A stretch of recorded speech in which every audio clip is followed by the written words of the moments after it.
Salam sejahtera untuk kita semua yang terhormat warga sipil sekalian. Pertama-tama saya mengajak kita semua untuk menyelaraskan hati, mengucapkan syukur dan puji kepada Tuhan karena berkat dan rahmat-Nya kita masih dikumpulkan di tempat ini dalam keadaan sehat dan selamat. Berbicara mengenai media digital tentu tidak akan lepas dari kita anak muda. Sebab secara sadar atau tidak sadar, media digital sudah menjadi satu kebutuhan primer yang wajib kita penuhi, mulai dari pendidikan, pasar, ekonomi, politik, hiburan, komunikasi, dan interaksi. Media digital secara etimologis merupakan media yang menggunakan jaring sebagai sumber utama eksistensial dalam dunia online, atau dapat dikatakan akses sentral seorang individu untuk bisa menggunakan media digital adalah jaring. Selain sebagai akses sentral untuk menggunakan media digital, jaring juga menjadi sumber kebenaran dan keberadaan mulai dari eksistensi dalam media digital seperti media sosial, sumber informasi seperti internet, dan bahkan sumber uang. Dalam hal ini adalah market online dan judi online.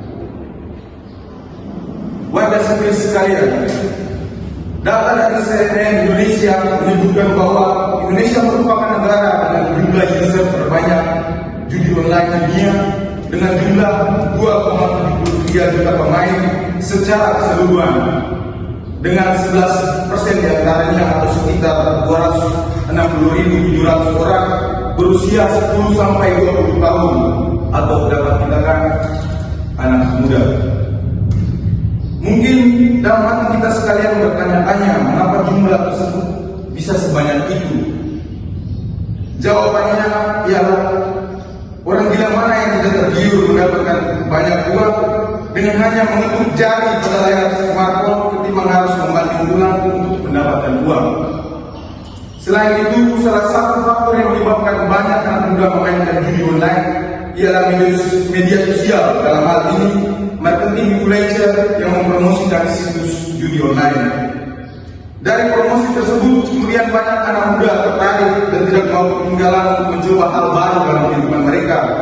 Dan hal itu dipenuhi juga dengan lingkungan pergaulan, dalam hal ini sahabat dan kenalan yang secara aktif terus-menerus memamerkan hasil besar dari judi online, sehingga secara tidak sadar mereka terjebak dalam satu brand dan lingkungan yang mewajibkan dirinya untuk turut terlibat dalam game tersebut, atau sederhananya tidak keren kalau tidak judi. Namun dari semua kemudahan itu, judi online kemudian memiliki dampak yang amat mematikan. Judi online menjadi cara paling gacor atau keren untuk bunuh diri secara perlahan. Pasalnya, banyak anak muda salah mendistribusikan uang memenuhi kebutuhan sehari-hari. Uang yang seharusnya digunakan untuk biaya kuliah, kos, konsumsi, dan lain sebagainya kemudian dialokasikan untuk berjudi. Dan ketika kalah judi, uang habis dan tidak menghasilkan apapun, utang dan pinjaman online adalah jalan pintas untuk menuju kehidupan yang lebih baik.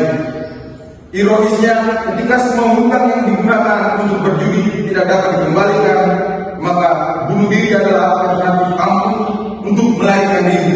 Sehingga tidak heran kalau rating kasus bunuh diri sangat tinggi di kalangan anak muda. Lalu, apa solusi dari permasalahan ini? Jawabannya ialah tidak ada. Secara psikologis dan historis, otak manusia didesain untuk bertahan dan mempertahankan sesuatu. Hal ini berlaku untuk orang yang kecanduan dalam bermain judi online, yakni untuk bertahan dari hutang dan mempertahankan uang yang telah dikeluarkan. Menghentikan judi online tidak bergantung pada sesuatu yang bersifat magis seperti keberuntungan, tetapi pada alat yang bernama algoritma. Namun penjudi seolah terjebak dalam kesadaran palsu bahwa uang tersebut bisa dipertahankan dan dikembalikan suatu saat nanti dengan mengalahkan mesin algoritma dengan menggunakan alat yang bernama nasib. Sehingga siklus judi tersebut tetap berjalan bagi orang yang telah candu akan judi online. Sekarang semuanya tergantung pada kesadaran kita. bahwa yang kita lawan dalam diri tersebut adalah mesin atau algoritma yang bisa diatur kapan saja, di mana saja sesuai dengan keinginan dari bandar. Uang bisa didapat pada waktunya dengan usaha kita, yakni menempuh pendidikan dan mencari pekerjaan, atau simpelnya kita bersantai-santai dahulu, baru bersenang-senang kemudian. Dan harapannya pemerintah dapat melihat fenomena ini dan membuat peraturan mengenai judi online untuk mencegah resesi ekonomi dalam negara kita sendiri.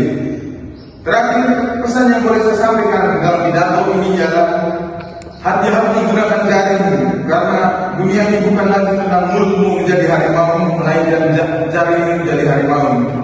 Sekian dari saya, permintaan maaf saya sampaikan bila terdapat kata atau kalimat yang menyinggung hati kita sekalian. Atas hati dan perhatian kita semua, saya ucapkan terima kasih.